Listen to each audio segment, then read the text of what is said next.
Good morning, guys. Well, the 330G is here at the farm now, and like I said, and we're going to go over it, and we're going to touch a little of the points. We'll do a walk around the outside and the benefits of this machine. The lighting kit a little bit. I see it has side lights. That's going to make it nice for down underneath the barn. Just give you a little bit more. It does come with a backup camera. We'll show you where that's at.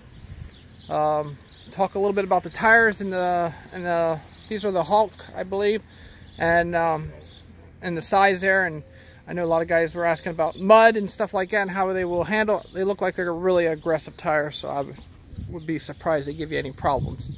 The farmer's son did drive it over here. You can see the grass making a short turn. You could probably tear up a little bit, but he did a nice long turn and it held out really nice. So we're going to go ahead and start from the outside, and we'll end up inside. So I have one of the salesmen here from Deere Country, and he's going to go ahead and explain some things. And we can start with the bucket for the heavy dutiness and cutting edge, bolt-on cutting edge. So I really like that. That's a big plus for this machine. I don't think we'll have any problems bending it. So, okay, you can go ahead and... So like we mentioned, starting from the outside, it does have the 84-inch heavy-duty utility bucket. It does have a cutting edge there as well. Looking around here, do have high-flow hydraulics for something like a post-hole digger or sweepers, you know, whatever kind of front-end implement that require high-flow hydraulic capacity and flow. Do have electric hookup here as well for electric switches on something like a broom, rotary broom, mulching head, things like that. So you do have electric capability at the front as well. One thing here, really like to point out, everything sealed inside there. All the hoses for the hydraulic lines are encased in the loader boom, so it keeps them protected from, you know, brush, debris. And it looks like it's easy access if you have to get in there to look in there a little bit and work on them. Yep. It does have the 14 by 17.5 Galaxy Hulk tires on it. They do a little better job on hard surfaces, which is why we went with this tire for this application, given that it's a lot of barnyard work. They also have really good clean out too. If you notice, it's a really deep tread on them as well. Yeah, it's over about 2 inches maybe, roughly. So a lot of the skid loaders we've been selling as of late have been going to this tire, and everyone seems to be really happy with them. We did put an extra set of counterweights on the back. With any of the Deere skid loaders, at least the large frames, you can get up to 3 on either side, so we maxed out the weight capacity in the back. The way it sits now, its operating capacity is right around 3,150 pounds. Okay. Going around to the back, first I'll point out, here is the backup camera. It's kind of tucked underneath this protective shroud. It does also have the heavy-duty rear grate. So unlike I believe the New Holland did not swing out. Yep. So whereas this won't swing out, it's a little thicker metal than what you probably saw in the New Holland. Yep. It's meant for, you know, meant for abuse. Then if you lift this up, you have the engine compartment here.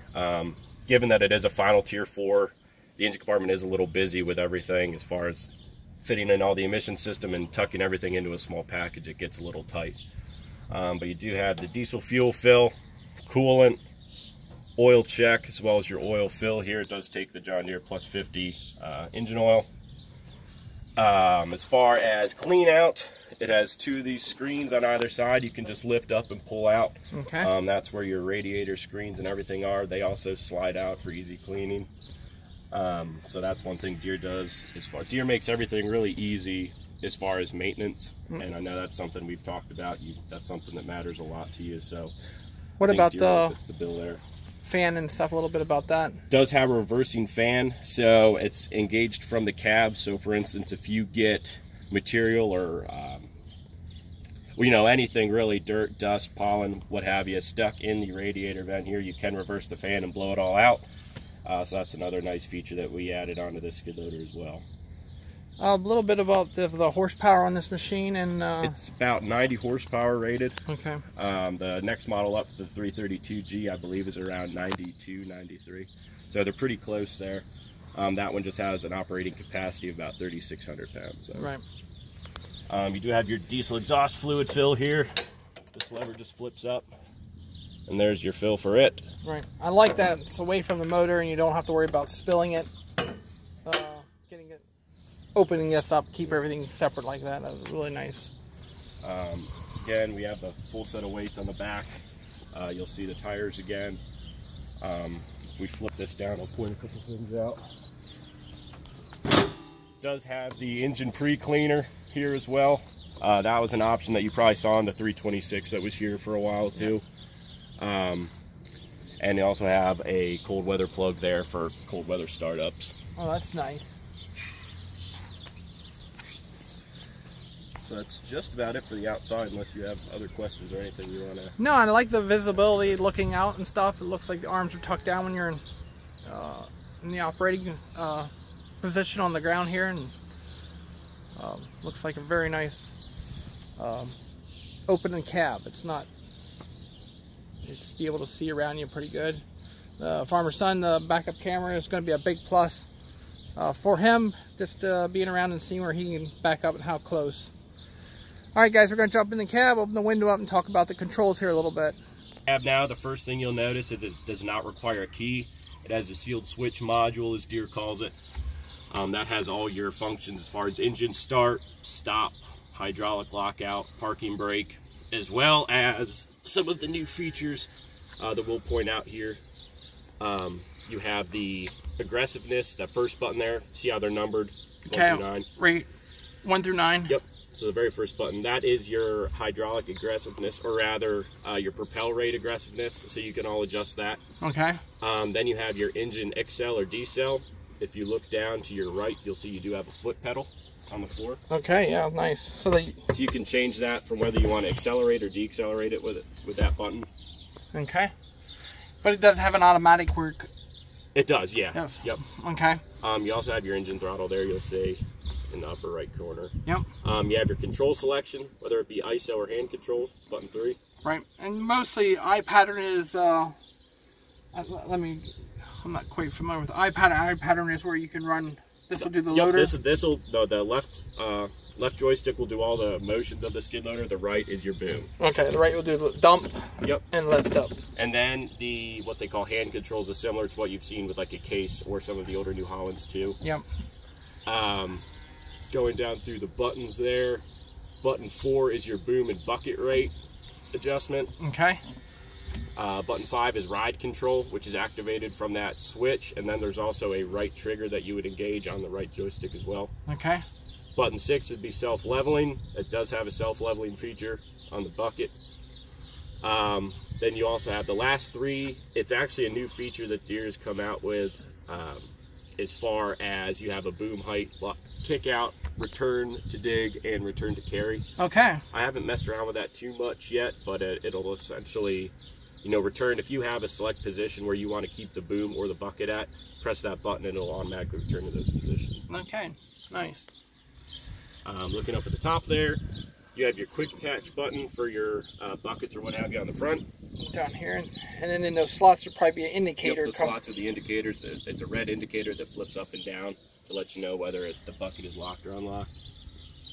As Eric mentioned too, it does have the premium lights, which is a 3-position. It's off now. The middle position would be your front lights, and the uppermost position would be all the exterior lights. You do have the auxiliary 4th function toggle there for the electric capability that we looked at on the front. Now a little bit on the fan here we'll touch. Yep, so the fan has 3 positions as well. It has the auto position where it'll do it at a set RPM at the engine. Once the engine reaches that set RPM rather, the reversing fan will engage on its own as it sees fit. Otherwise, if you flip that switch and hold it in the uppermost position, it will engage, the manual reversing fan, so the operator can do it as they so choose. Then you have the high flow engage and disengage for implements like a broom, postal digger, what have you.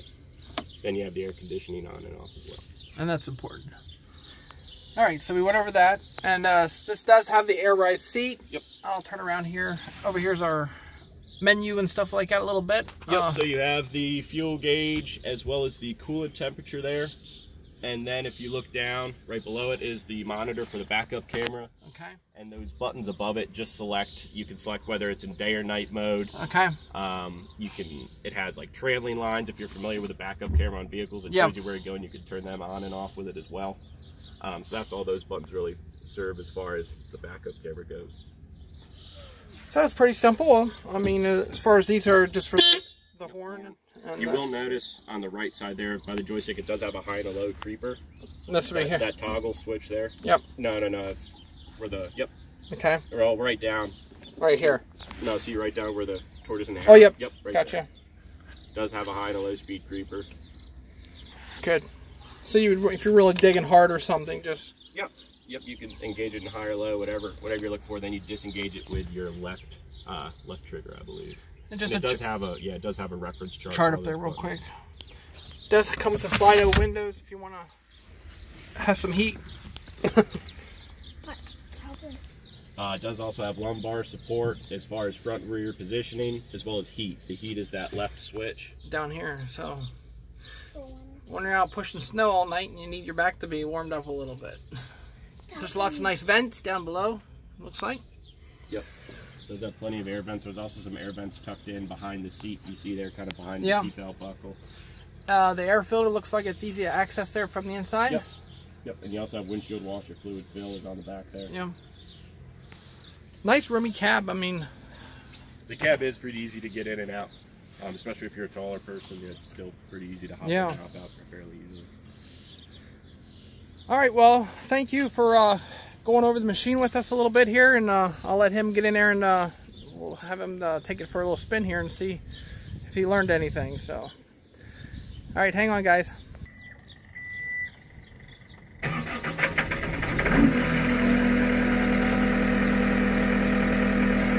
So you remove the park. Let's give it a little bit of throttle. Just a little bit. On out there about half. All right, that's good for now. Go ahead and pick your bucket up. Just lift up a little bit. That's good. It is a 2-speed too, the left trigger. Okay. I think it's in low now, problem.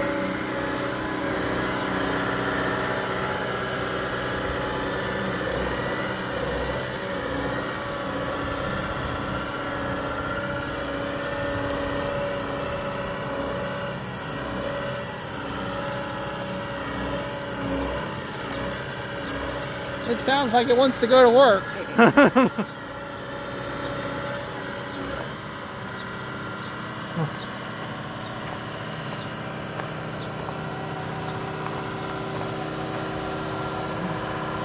Turn around.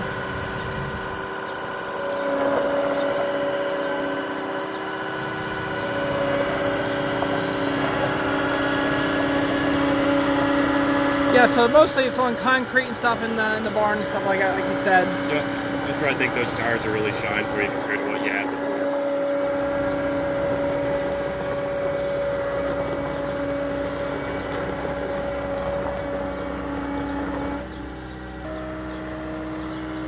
And I guess the total height on that thing is... as far as the actual measurement, I'm not sure. The large frames are meant to be able to load full-size dump trucks and things like that. Right. So quite a bit of that. I like how the boom, when he comes up there, you know, you're still keeping your height clearance in the back here for a while. It is a vertical lift machine compared to a radial lift. Right. The radial kind of comes up in front, where the vertical, just, as you see, just goes straight. And we never lift up high in the barns like that to begin with, just outside. But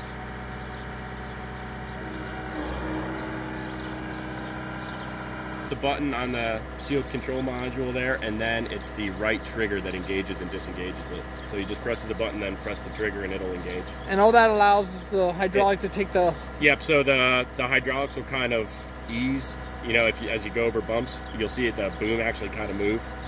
Just take some of the pressure out of the boom cylinders to allow, because it's not as brunt when you hit a bump, then it kind of walks through the bump smoothly with that feature enabled. So I'm going to really enjoy the air ride seat. That's going to give a lot more comfort. Picking bales up, flying across the fields, you know, it's never a slow process. But so I think we're going to be really, really happy with it. I mean, I did drive the 326, very nice machine too, but we just felt for lifting capacity to stay in the same category. Yep, this is the Deere equivalency of the L230 with a 3,000 pound operating capacity. And we did go with the bigger size tires just to help carry the weight and stuff like that too.